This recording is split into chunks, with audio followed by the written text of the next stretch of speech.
ছাত্ৰৰ মৃত্যুৰ ন্যায় বিচাৰি সদৌ অসম গোৰ্খা ছাত্ৰ সন্থাৰ পথ অৱৰোধ 11 বছৰীয়া ছাত্ৰ ৰোহিত বাহাদুৰ চেত্ৰীক অপহৰণ কৰি অৰুণাচল প্ৰদেশত আততায়ীয়ে হত্যা মাৰ্ঘেৰিটাত অৰুণাচল সংযোগী পথ অৱৰোধ আকছো মৃত ছাত্ৰ ৰোহিত বাহাদুৰ চেত্ৰীৰ মৃত্যুৰ ন্যায় বিচাৰি সদৌ অসম গোৰ্খা ছাত্ৰ সন্থা চমুকৈ আকছোৱে আজি অৱৰোধ কৰিলে মাৰ্ঘেৰিটা অৰুণাচল প্ৰদেশৰ চাংলাং সংযোগী পথ হদিয়া নিবাসী 11 বছৰীয়া ছাত্ৰ ৰোহিত বাহাদুৰ চেত্ৰীক অপহৰণ কৰি অৰুণাচল প্ৰদেশত আততায়ীয়ে হত্যা কৰিছিল মৃত ছাত্ৰ ৰোহিতৰ হত্যাকাৰীক উচিত শাস্তি প্ৰদানৰ লগতে ৰোহিতৰ পৰিয়ালবৰ্গক উচিত ক্ষতিপূৰণ দিয়াৰ দাবীত আজি সমগ্ৰ তিনিচুকীয়া জিলাতেই আকছোৱে পথ অৱৰোধৰ কাৰ্যসূচী গ্ৰহণ কৰিছে এই কাৰ্যসূচী অনুসৰিয়ে মাৰ্ঘেৰিটাতো ছাত্ৰ সংগঠনটোৱে প্ৰতিবাদী কাৰ্যসূচী গ্ৰহণ কৰিছে ছাত্ৰ সংগঠনটোক স্থানীয় ৰাইজেও পূৰ্ণ সহযোগিতা আগবঢ়ায় আপোনালোকক মিডিয়া বন্ধুসকলকো মই ধন্যবাদ দিছোঁ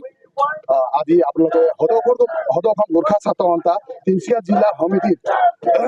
আগুৱাই আৰু সম্পূৰ্ণ স্বতন্ত্ৰ আঞ্চলিক আৰু শাখা সমিতিৰ সহায় সহযোগ চেণ্ট্ৰেল কমিটিৰ সহায় সহযোগত আজি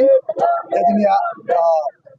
অৰুণাচল আৰু আসাম অৰুণাচল গেট বন্ধ কৰা কাৰ্যসূচী আমি হাতত লৈছোঁ সদৌ অসম গোৰ্খা ছাত্ৰ সন্থা তিনিচুকীয়া জিলাৰ নেতৃত্বত আজি আমি বন্ধটো আহ্বান কৰাৰ কাৰণ হৈছে আমাৰ ৰোহিত চেত্ৰী 12 বছৰীয়া ৰোহিত চেত্ৰী তেখেতক ডিঙি কাটি কিনে কিডনেপ কৰি কিনে ডিঙি কাটি কিনে গাঁতত পুতি দিয়া অৱস্থাত আমি পাইছোঁ তেখেতৰ মৃতদেহ আজি কিমান দুখৰ কথা অতি পৰিতাপৰ কথা এই জঘন্য কাণ্ডক আমি সদৌ অসম গোৰ্খা ছাত্ৰ সন্থাই কিন্তু গৰিহণা দিছোঁ আমি নিন্দা কৰিছোঁ it is not tolerable so' we want justice আমি জাষ্টিছ বিচাৰোঁ অৰুণাচল প্ৰদেশ চৰকাৰৰ লগত আমি আকছোৱে আমি বৈঠক কৰিছিলোঁ তেখেতসকলে এতিয়ালৈকে মন কাণ দিয়া নাই আমাৰ যিবিলাক লিগেল ডিমাণ্ড আছে তেখেতসকলৰ সেই যোনটো আমাৰ প্ৰয়াত ৰোহিত চেত্ৰী পৰিয়ালটোক একেলগে সাহায্য আমি ডিমাণ্ড কৰিছিলোঁ তেখেতৰ ঘৰৰ পৰিয়ালবৰ্গৰ কাৰণে আমি ডিমাণ্ড কৰিছিলোঁ আৰু আমাৰ লগত বহিব লাগিব বুলি পিছ টকৰ কথা কৈছোঁ তেখেতসকলে কিন্তু এইটো কাৰণৰ পৰা শুনি এই কাৰণৰ পৰা উলিয়াই দিছোঁ আজিলৈকে আজি 17-18 দিন মানে আজি পাৰ হৈ গ'ল কিন্তু তেখেতসকলে আমাক আমাৰ লগত টক কৰিম বুলি অহাও নাই আমাক মেছেজো দিয়া নাই আৰু গতিকে সিহঁতি আমাক মানে নেগলিজেঞ্চি কৰিছে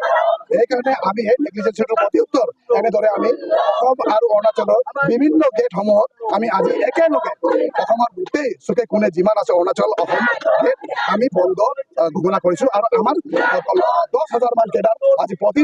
প্ৰতিটো গেটত আজি ৰখি আছে আৰু ধৰ্ণা দি আছে কাৰ্যসূচীটো মানে অব্যাহতভাৱে চলি থাকিব যেতিয়ালৈকে অৰুণাচল গভৰ্ণমেণ্ট আহি কিনে আমাক টক নকৰে আমাৰ লগত বৈঠক নকৰে তেতিয়ালৈকে এই সংগ্ৰামখন চলি থাকিব আৰু আকছোৰ সংগ্ৰামটো আমাৰ লিগেল সংগ্ৰাম এইটো আমাৰ ন্যায্য দাবী এই দাবীৰ কাৰণে আমি মানে অহা দিনবোৰতো আকৌ আমি চেম প্ৰচেছত আমি যাব পাৰিম যেতিয়ালৈকে অৰুণাচল গভৰ্ণমেণ্ট নেমানে নাহে আমাৰ আমি এনেকুৱা কাৰ্যসূচী হাতত লৈ থাকিবলৈ আমি বাধ্য হৈ যাম আৰু এইটো সম্পূৰ্ণ জগৰীয়া কিন্তু অৰুণাচল চৰকাৰ হ'ব জয় অসম জয় Gorkha bureau' report and 24 Assam